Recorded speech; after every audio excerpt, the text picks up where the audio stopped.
Car Show brought to you by Omvik and Crown. I'm your host, Lorraine Sommerfeld. Lemonade's built on a tradition of answering questions for you, the viewers. Please feel free to contact us at any of the information that's on the screen right now. We'd love to hear from you. Between the APA and our mechanics, we're happy to help you with all kinds of things. George, the APA has a steep historical tradition in answering and helping consumers. What we are is an aggregator. So we're as strong as the people that we work with, people like Brian, but also the consumers coming in who bring us the complaints, body shops, repair experts, car testers. So all of that together is our strength. When you're and you're also not calling to a commissioned person. Often in the car business, when you're calling in for some help, you may get to an expert, but you'll often be speaking to someone who has something to sell. Well, I know this show is new to this audience this season, but we've been doing this for a lot of years, and our viewers and the questions are the strength of the show. They make it great, and it a lot of fun. And for me, I love open line. I love being able to bring all the knowledge, everybody's knowledge in the room, to focus laser on a question or perhaps a problem that a person is trying to solve. Hopefully that will open up the lines and the emails, and we can get those going. Right, because if you do get in touch with us, we promise that we will get in touch with you, either inside of the show or outside of the show. Excellent. We are having a show about specialty cars, actually, and we were talking in the break beforehand. I didn't know that you just recently sold a car, a collectible car. You and Brian earlier were talking. What'd you sell? Miata. Why? Nobody sells Miata. I know. It's like giving away a child. Yeah, really. It was. It's a strong community, the Miata community. Like that is some serious bonding that goes on with the cars. I enjoyed it, and it's still a car that stayed inexpensive. I mean, the later ones, no, but you can still find very reasonable money an earlier Miata, and you will get what you bought it for if you buy a very good vehicle when you resell it. What defines a collectible car now? I'm going to ask both of you. You might have different takes on this, but when I was a kid, it was muscle cars. It was the Mustangs and the Camaros, which are still around. But what makes something collectible or specialty? Performance credibility has always been a pretty good factor for that, but desirability and rareness too. And also something you grew up with. I was just going to say, the I hear boomers from are having nostalgia runs deep. My dad was an AMC man, and every time I mention Gremlins, I hear from all the Gremlin collectors across North America, and they invite me out, and I'm thinking, oh boy, it might be a bunch of my old dads out there with Pacers and Gremlins back when cars, you could tell by the silhouette what the car was. So as you get past 45 or 50, there's a period of sort of looking back to, in this case, cars, but other things also that marked you when you were in your adolescence. And so that's when the market for particular vehicles can begin to come up. We're not talking about the very limited exotics, which are collectible almost from the day and outside they come on the market. Price range, yeah. Have become, there was a time when you could buy, a used Jaguar sports car, or, I mean, those were accessible, but now a lot of things have come up.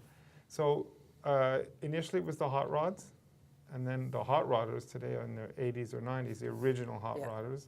And so then it became the cars from the 50s with the tail fins and stuff, and now it's the 60s, which was a great period for North American vehicle styling and performance.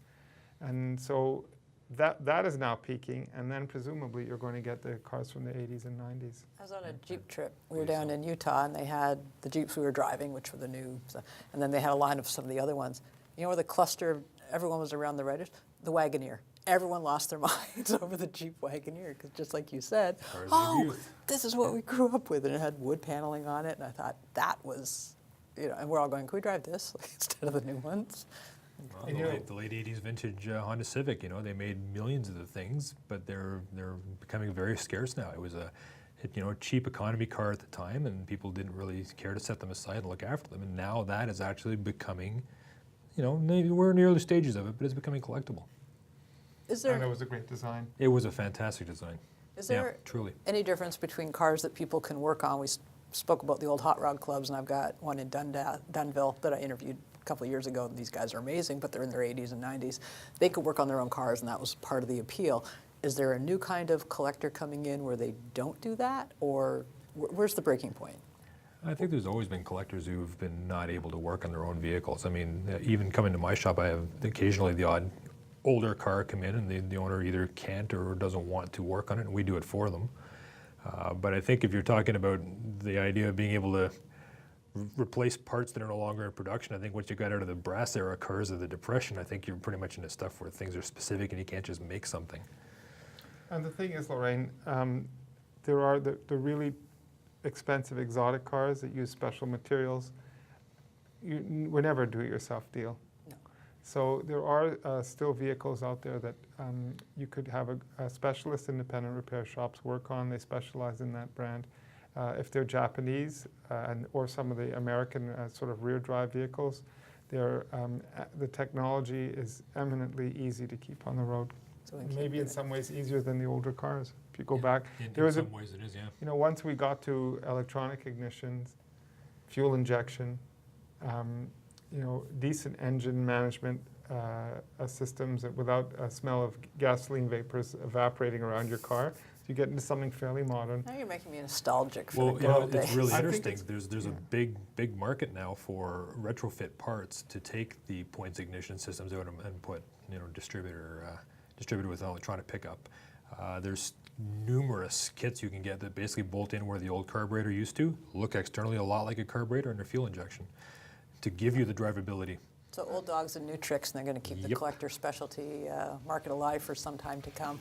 Thanks, gentlemen. We will be talking more about specialty cars after this break.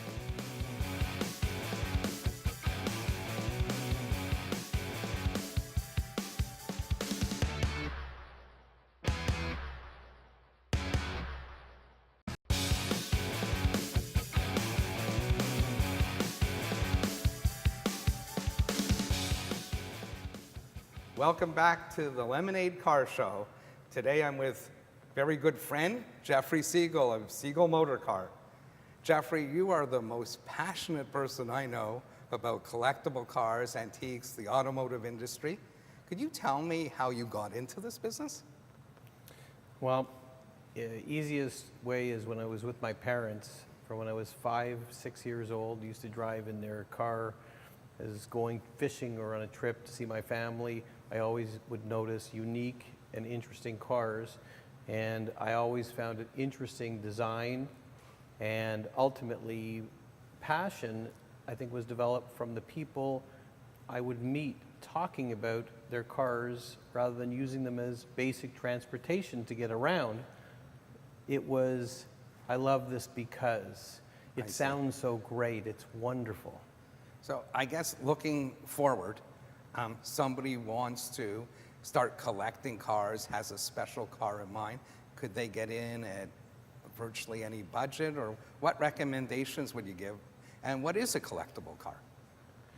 Well, I think in today's world, the most important thing when choosing to get into the collectible car market is buy something that you love. Don't buy something that somebody else loves, because it could be an entry level, whatever. It could be a connection when you were a child for something you couldn't have. It could have been, my uncle used to have one of those, and I remember the great moments when we used to travel in those cars together. Right. So we all see the visibility portion as in these big, wonderful, crazy, expensive cars, because that's what everybody likes to see. But that may not be ultimately what you really wish and what really makes you happy. And I guess finding the right professional, such as yourself, and doing your research and learning about what the car of your choice may be. Well, I think that the first and foremost answer to the question is you need to find out what really turns you on, what really makes it exciting for you. With whatever models or vehicles fit that as a baseline starting point, use that, learn about the vehicle. Don't just see it's really cool to look at, learn that, hey, it's a manual, do I want a big motor, a small motor, is it an American muscle car, is it a European design vehicle? Something like that, something that really is always going to keep you excited, make you happy. And if you're happy, the experience before, during, and ultimately post-purchase will always be a So great your experience. budget could be, anything that you may allocate. Could be $5,000, it could be 10, it could be $100,000. Absolutely. And I'm always a believer in you crawl before you walk, before you run, before you sprint. And So with that, something small and cheap and cheerful may be exactly what you find is your passion. Right. And I guess the upkeep is a small part of the actual ownership cost because their cars are not driven much. Insurance may or may not be expensive depending on the car. So yeah, I think that you have to consider this is all part of the research part of it. Traditionally, if it's a smaller car that was built in greater numbers, that vehicle built in greater numbers will generally have a lower cost of annual usage for price and upkeep, as it's something that's extraordinarily rare where you may actually have to search for parts if you need, have to have something fabricated. It's a process. Right. And what I understand now is that there's many people getting into this collecting market, and it's not necessarily cars from the 20s or the 40s or the 50s. There are people that are collecting cars from the 80s now and 90s. So I'll use myself in my generation. You know, when I was going to high school, you know, the car to have at that time was a Trans Am, where all the wealthy kids or the wealthier kids, their parents would buy them Trans Ams or Camaros, and they'd park them all out front, the 77 to 79 cars. They were unattainable for people like me. And so with that, today, they look back and go, you know, I wish I could have had that. All my friends They want to had them. relive their childhood. They want to relive their childhood, which is a great way to enter the market. It's not just jumping in because you've made lots of money. Right. That's really interesting. So we will be back shortly with more lemonade. Jeffrey will be taking us into his vast showroom facility and sharing with us some of the cars that he's featuring presently. Great.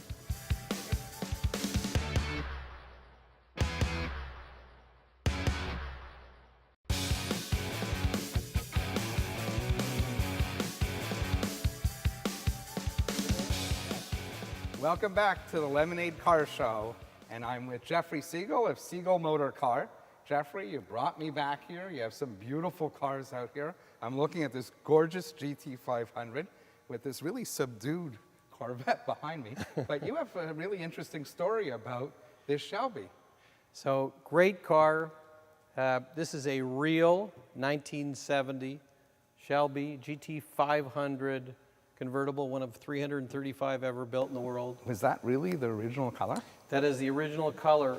There are only 6 factory Shelby grabber yellow convertibles ever built. They were all built for Ford brass, never made available to the public.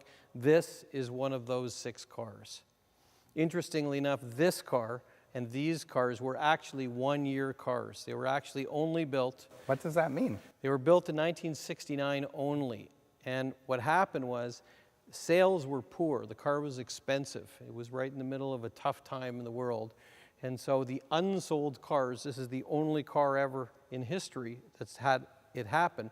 Ford actually hired the FBI with the assistance of the US federal government to watch them with the unsold 1969 cars, remove the VIN plates, and restamp these cars as 1970s. So this is a 1969 where the registration and all the markings were changed. To a 1970, and the recognizable feature specific to being, aside from the VIN being different, are 2 items only to the car. One is all the 1970 cars got these black NACA stripes, and 2 is under the front bumper, they got a lower air dam. Otherwise, IROC air dam. yeah, this is a 1969 car other than that. Wow. Yeah. And how long have you had it? Well, we are both fortunate enough to say that this car has arrived here about 25 minutes ago. Still warm. Still warm. Still warm. Wow, what a car. Yeah. And tell me about the Corvette. Wow.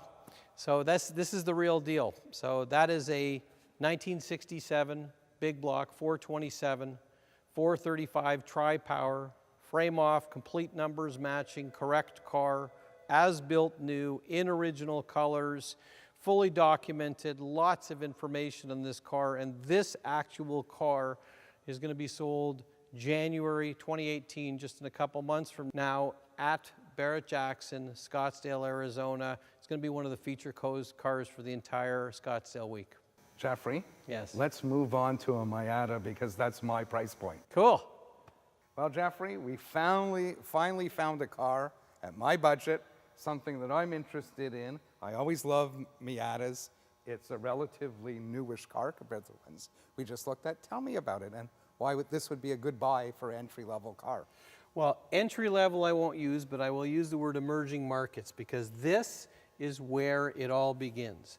So this is fun, exciting, user-friendly, not a lot of money. You can put neat, interesting trinkets on, Minute Light style wheels, chrome roll bars, really love it. But the key to all of these cars, no matter what price line you really want to be at to start, is buy something you love, buy quality, buy low kilometers or mileage, buy correct pedigree and provenance. You could drive this car for 5 years. It'll give you more pleasure than you ever could possibly imagine. Great, fun, exciting, simple, user-friendly. So is this safe investment in terms of low depreciation, no depreciation? I could drive it and enjoy it for 5 years and just pay for maintenance? Interesting statement. So my answer to that is the qualification would be keep it the way it is. In that condition, don't abuse it. It's an easy maintenance car. Cost of consumption will probably be zero. This car 5 years ago in the market, probably worth exactly what it is today. 5 years from today, it actually will probably climb some because as time moves forward, less and less quality, correct provenance vehicles like this are available. Now, are there any other cars that you would recommend? Newer cars with more safety systems, cars that people are collecting today? So absolutely, this is a new marketplace. So I would say to you, again, a quote, emerging market, but where people who can afford more and wish to spend more, but want a vehicle, a collector car they can use daily. Contemporary collectibles like a BMW Z8. Right. My favorite, 3 years built, low mileage, correct car, great provenance. And what year would that be approximately? 2000 to 2003, all modern conveniences of So it today. drives like a modern car. Drives like a car every single day from today. Classic design, 507 retro styling, and yet phenomenal car. Thanks, Jeffrey. It's been great. Looking forward to coming back again. That's all the time we have for this segment. Coming right up is Ask the Mechanic.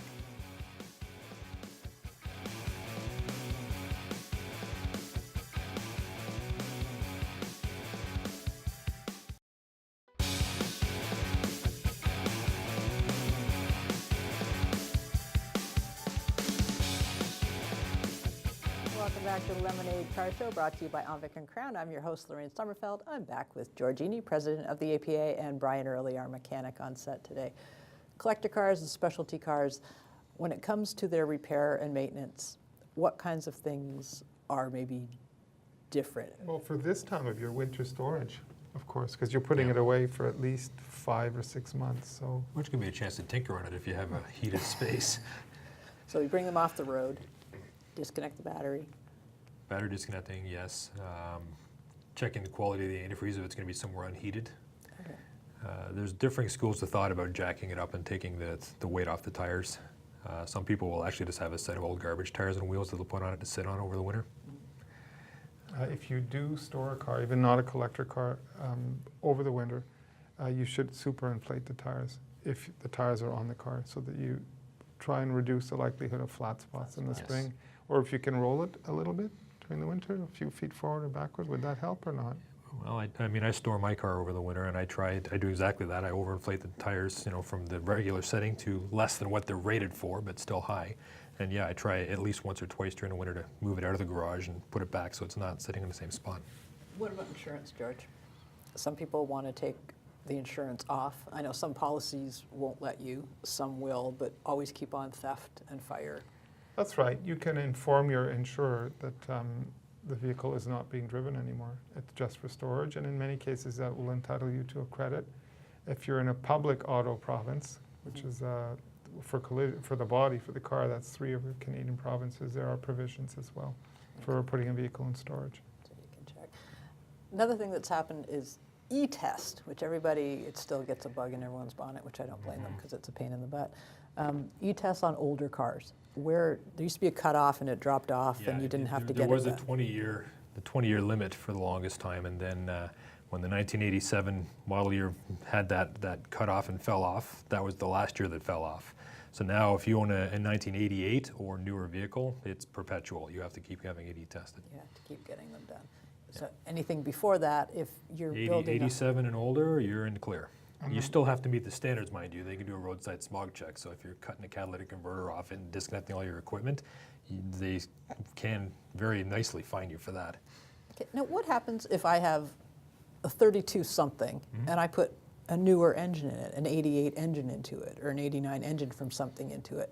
Is this gray area? Is there rules? The convention, you can correct me, but is this chassis number is what counts, or the registration that the vehicle originally had if it's been continuously I'll be honest, registered? I don't know, but that sounds the most plausible for Ontario. So we'll vote for that. I'm going for that. I mean, there is also, most provinces have a class for something that's specialty, and then that's separate. That's like, it's been so modified that it doesn't correspond to the model year of the vehicle, and then you do have to go through some kind of an enhanced safety inspection of some sort. Is there anything we need to know? I know especially in the area where this show is broadcast now, there's a lot of collectors. There's a lot of people whose cars are very high up the list of hobbies and things that they want to do. How do you go about, this sounds mean, if your kids don't want the cars, if you think something's very special to you, and I wrote a column about this, about China and things, what matters to one generation frequently doesn't matter to the next one. Is there a collective, are there car clubs that are starting up, or do you just have to already be tapped in and know who these people are? I know there's auctions for old cars. What do you do? Brian, I know you like old cars. You have cars. Yes. What My definition of an old car, though, is not, we're not talking, the 60s muscle cars. We're talking more the cars of my youth. So, mid 80s. Now, your daughter, she's lovely, I adore her, she happens to actually love cars. You're not going to have a problem with this. No, she's already staked her claim on the 87 Nissan. 87 is, okay. You know what, we got a minute and a half here. Favorite old cars? What are the cars that make you crazy? Childhood ones? I guess mid-60s, like Corvettes. Yeah. Interesting. Some of the smaller European cars. The Miata, when it came out, to me, was a revelation. I love the Miata. I don't know anyone that doesn't love the Miata. And people make fun of it from the outside till they get in it. Then they go, I want one of these. And they... Yeah, the proof is in driving it. Oh, yeah, it doesn't have all the electrical issues of the MGs and everything, and they're fun. Like the handling Oh, I is have so to tell you, the other thing, having owned British sports cars, it's a bag of bolts. After you try a Miata, it's just a bag of bolts. Go back. I mean, I never had a Lotus, which Yeah. is maybe more sophisticated, but the British cars, we think of the Triumphs and the MGs, are very crude, even for their day, and certainly compared to what came out later. What was that stiff upper lip thing? Like here? Well, they're beautiful to look at, they're Yeah. great on the highway, but for actually being a tight car to handle, they're vintage, it's different. So I was raised in station wagons. The romance and nostalgia is just not, I mean, it sort of is there, but While you were in the station wagons, around you would have been all kinds of neat stuff that might have piqued yeah, that your we weren't interest. allowed to have. Yeah, well, even I better remember now, you that. can have it. Well, at our cottage, the towel bar in the hallway is the grab bar from the 66 Rambler from the back seat. There's that chrome That is long most bar. excellent. That is our towel rack in the hallway because my dad cannibalized every station wagon we ever had. Nothing went to the wreckers, something, so that's the towel bar, which is a great story. The kids think it's, a funny It's story. fantastic. Yeah, and you can't do that anymore. You can't peel pieces off cars as easily anymore. Back They'd then. be you- plastic. You wouldn't have all Exactly. those heavy metal bits in Yeah, the it's interior. Oh, he used to use it to haul stumps out. He'd put chain falls around it, and I know. Don't you wish you'd met my old man? No, 3 in the Sounds tree. like red green. And he was, and he'd put it around stumps, and you hear, "Grrr." My mother's like losing her mind because we have to go home in that. It's like if you wreck it. Thanks to George Iny and Brian Early. That's it for Specialty Cars on the Lemonade Car Show. Thanks to Omvik and Crown and to you viewers.